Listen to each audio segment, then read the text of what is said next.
Hello. Hi. My name is Rachel. I am a lawyer by background and I'm in Seoul for 3 years. I'm following my partner who has a job here, and I'm looking after our 2 children while I'm here, and I'm also doing a PhD while I'm here as well. Oh my God. So I'm keeping busy and meditating a lot as well. What else would you like to know? Wow, oh my God. So you're a lawyer and you're now father of 2 and you're studying for your preparing for your PhD. Sounds a lot. Yeah. Yes. How do you manage that?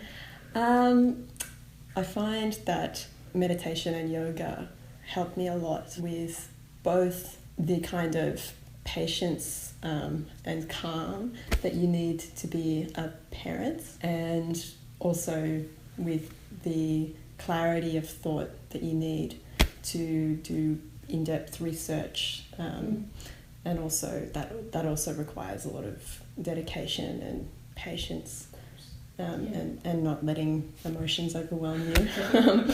So I see them very much as complementary. The yoga and meditation are very complementary to the other 2 legs of my life. They're like a tripod, I guess.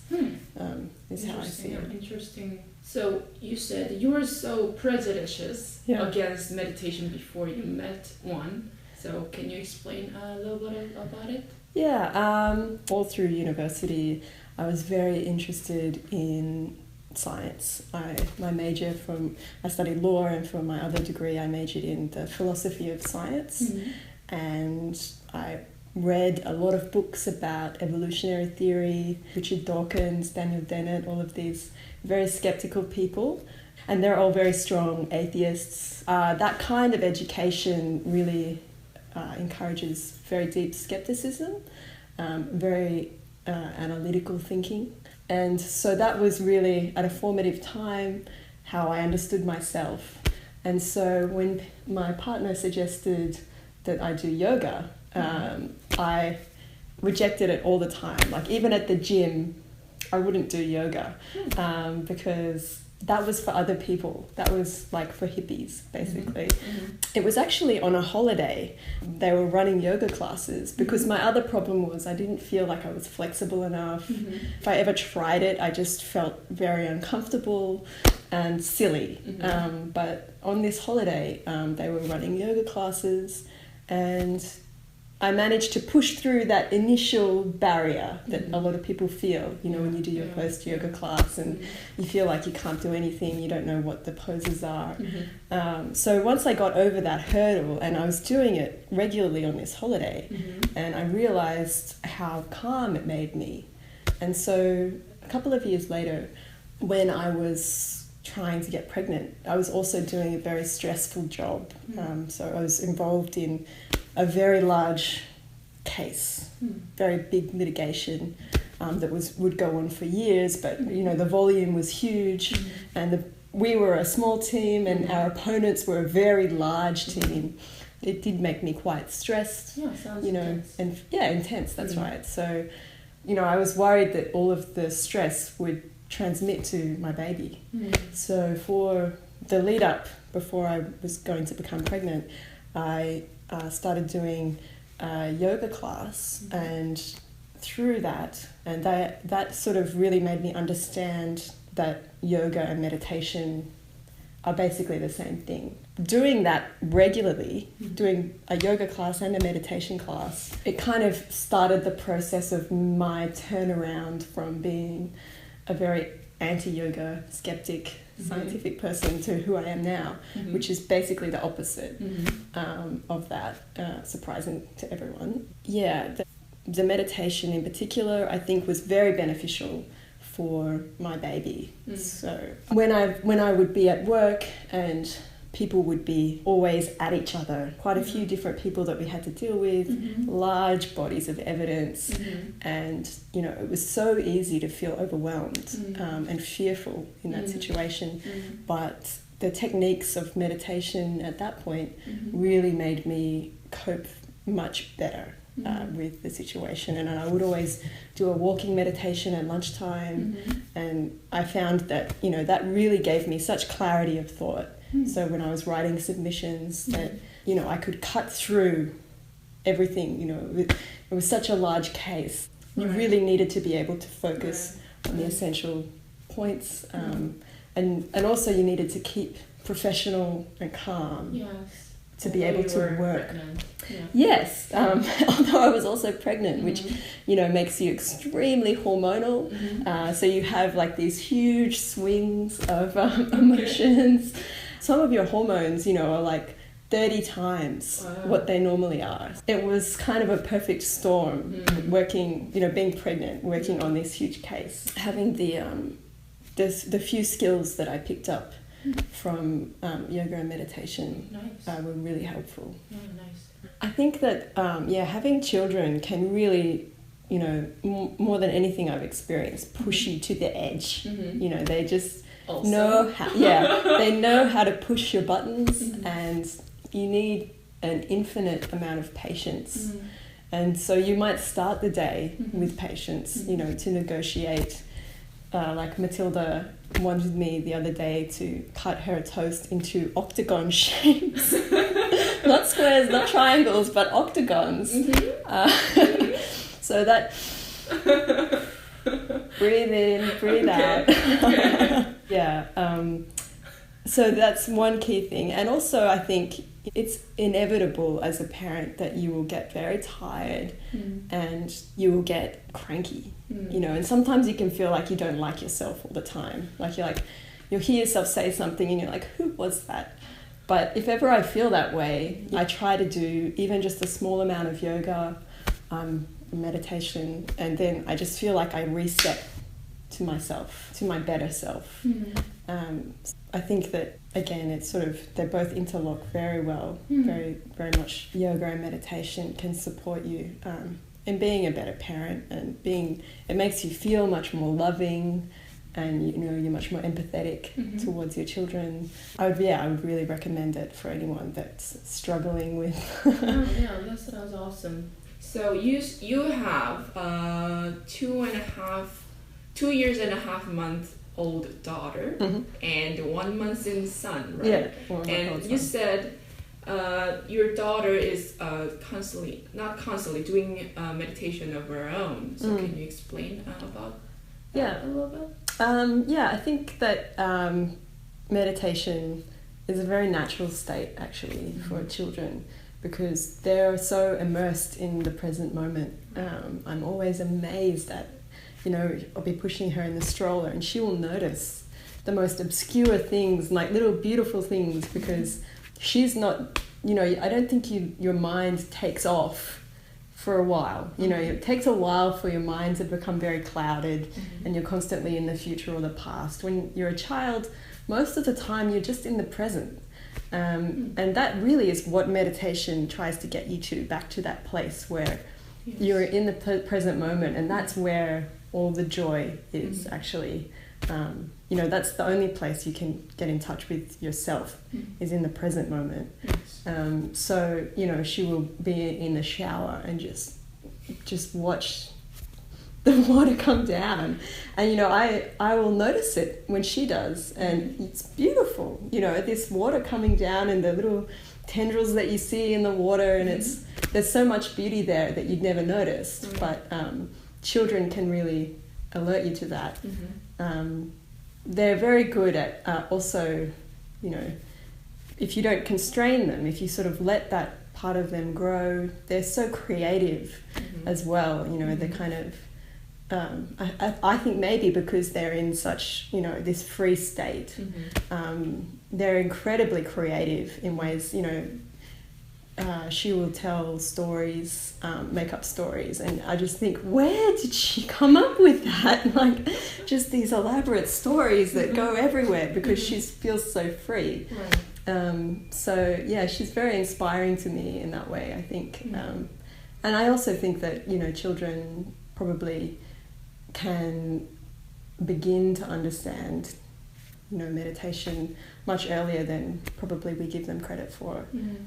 I think they really can benefit from it as well. But mostly they just do it naturally, right? Actually, yeah. The adults who's the one who's has to learn to get back to that. Yeah, and parents always not letting it happen for children to spreading their imagination to everything. Yeah, so it's kind of sometimes they're teaching in certain ways not to. Yeah, too. Very constraining way. And I think that makes them much less flexible. You want to be fluid rather than that oppressive style where you're trying to force structure. So for in the end, so meditation actually helps you and for you as a parent and for your child. Yes. Yeah, exactly. And for my children.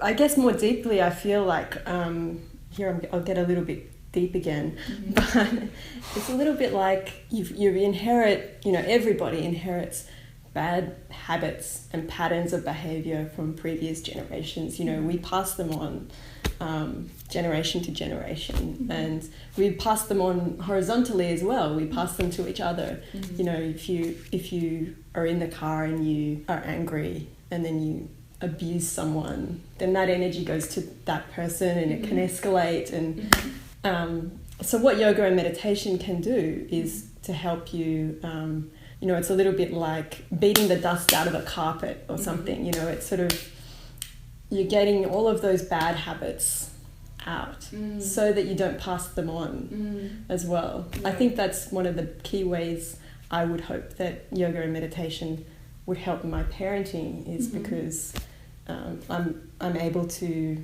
not just blindly pass on all of these negative behaviors that you get from everywhere else. You can take responsibility for it and say, no, I'm not going to pass it down. I'm not going to pass it to my fellow human beings. It's going to stop here. Right. I'm just going to let it go. It's like good emotional hygiene. It's all connected. Yeah, exactly. Right. Wow. That's another big way to see the meditation. I think and people should. Appreciate it. Sounds awesome. It sounds awesome. So you experienced it. So how many years you RITAMVILLE? Only 1 year now. 1 year. Yeah. Okay. So you've experienced Cradle meditation, soul meditation, prayer meditation, sense meditation, and bowing exercises and all. And what was your general feeling towards it when you had it? And now. I think that it is I responded very deeply to that style of meditation, particularly. I guess I'm very sensitive to music, and I found that I'm starting to do it now. So you asked before, like one word that I would use to describe it. For me, it's release.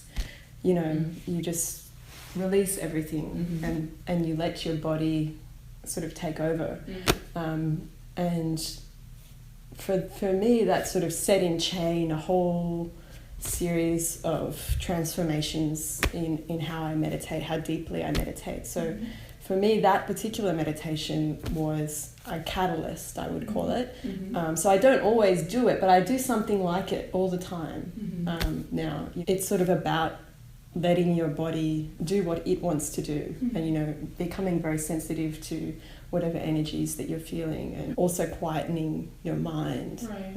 So for me, it's kind of like the in-between yoga and meditation, because it's movement based, but it is meditation. It is meditation. So I think that particular kind of meditation, and the meditation where you spreading out, soul meditation, that really sparked something in me, I guess, is how I would describe it. Okay. Yeah. So general feeling towards RITAMVILLE meditation is releasing, and also for the Cradle meditation. Yeah, that's right. And I think that the style of teaching here is very much like like there's this parenting book out at the moment which is about instead of being a carpenter, you know, chipping away at your child, trying to create them as something, you try to be a gardener.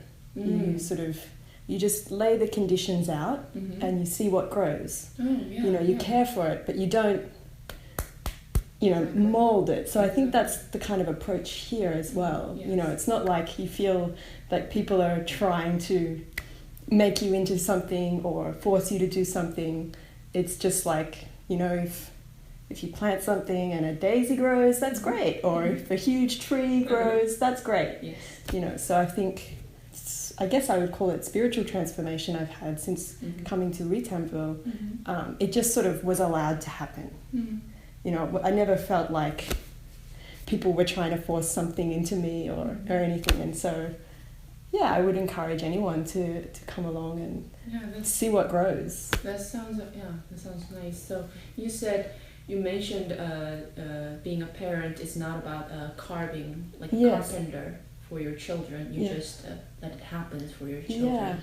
So is that what you do for your Matilda? Yeah, well, that's, I think, the kind of mindset that that meditation and yoga can put you into. It's you know, because you can release and because you sort of feel much more calm and interconnected, you don't feel like you need to control everything, and you're much more happy with uncertainty.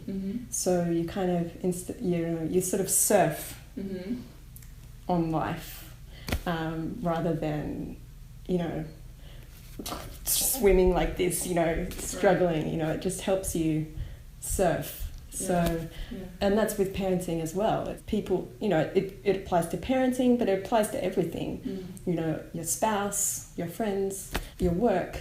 You know, you don't get too clingy to it. You just sort of let it happen and accept what happens. Yeah, exactly what it is. So, after you do the Cradle meditation, was it any transformation for emotionally or mentally for you? Did it help in real life? Yeah, it definitely has helped in these two key other things happening for me, which is my study and my parenting. Getting into those very deep, it you know, allowed me to get into very deep states of meditation. I guess the way I would explain that, it's sort of a very gradual process. You usually go deeper and deeper, but I imagine myself sometimes like I was a glass cup in the ocean, and you know, the glass cup is full of like dirt and you know, your thoughts and emotions and like little fishes and planktons and all you can see is like, you know, the dirt that's around the glass, right? This is like my mind, very clouded. But through meditation, you sort of like you let the dust settle to the bottom, and suddenly you can see clearly out. The light can come out the glass and the light can come in, and you sort of realize, oh wow, I'm part of like this huge ocean. You know, that's sort of like the greater consciousness, I guess, that you get, your sort of interconnectedness. And so that, I feel, is like it's very transformative. You know, it can really transform the way that you see everything. Surfing your life. And just being able to see you're not separate. You're the same. So I think that's how I reconcile it with my previous self, you know, my scientific self, is that, you know, it's a fundamentally different way of looking at the world, and so you know, it's not about proving anything or getting any certainties. It's just a very different way of seeing yourself in the world, and it makes you a better person, I think. Do you think it changes you in that way, completely, or you kept it, and like how it changes you in that way? I think it's a constant struggle. Like, you know, I think people that become very enlightened, to use the metaphor, the glass disappears. You know, like they are just the ocean. You know, and there's no separate self. I'm a long way from that. You know, I have moments where I feel like that when I'm in deep meditation, but I think, you know, it's a long journey that you take. I wouldn't say it's anti-scientific. I think you can be a scientist and a meditator, and that they can help each other. But it does mean that you're much more comfortable with uncertainty. And I think uncertainty is just part of life. You know, we can't be certain of anything. So it makes you very resilient, I think, when you don't need to be certain. And it also makes you, because you're comfortable with being on the edge of what you don't know. Right. You don't always need to feel safe within what you know. You can live more on the edge, and that enables you to grow. It also enables you to feel much more like courage, I think, in the way you live your life and the decisions that you might make. Oh, that sounds great. So you feel comfortable with uncertainty. Yes, and you think it's uncertainty that makes you grow. Very profound, but it's also awesome. And who would you recommend Cradle meditation or RITAMVILLE meditation to? The kind of people that I do recommend it to, I guess that's a good way to start, is if I see anyone that, if anyone is kind of feeling like they're struggling, you know, like instead of surfing, you're sort of deep in the water and you're treading and you're splashing, then I think, you know, if you're feeling that way in any aspect of your life, then I think it's very beneficial because, you know, to use that metaphor, once you stop splashing and you let go, then you just float. Or to use less metaphorical language, I think, you know, if anyone feels at all stressed or they would like to grow, I mean, for me, I think the key purpose of meditation and yoga is to get in touch with your deep self. I think that, you know, it's fine. I'm sure people at RITAMVILLE are very happy for people to come and just get like a great body and like great yoga butt and you know, like it's like the garden, you know, if a great body grows, that's great. But I'm becoming very metaphorical, but you know, there's all sorts of things that can grow in the garden. So, you know, if that's what you want, you can get that. But, you know, if you just want to become a bit less stressed, you can get that. But if you also want to like completely transform how you see the world and your place in it, you can get that as well. So I guess that's everybody. Everybody who's looking for deep or just techniques. Everybody can get something. But it's recommendable not to limit. Yes, that's right. Well, for me, you know, all I was expecting was like a little daisy. You know, when I started meditation and yoga, that's all I wanted, you know. But then suddenly this thing started growing, which was very surprising, but also wonderful. And one good thing about RITAMVILLE actually is that, you know, you're very well supported here. So if you end up going through a process of transformation, then there are people here who fully understand what you're going through and can guide you through the process, which is not always the case. You know, if you've got some little yoga studio, some person has opened a yoga studio on the corner and, you know, suddenly all this stuff is happening and you say, what's happening? And they say, I don't know. You know, I think it could be a little alarming, but yeah, this is a very safe place. Very safe place to undergo that kind of process. Okay, so thank you very much for joining the interview. Thank you so much.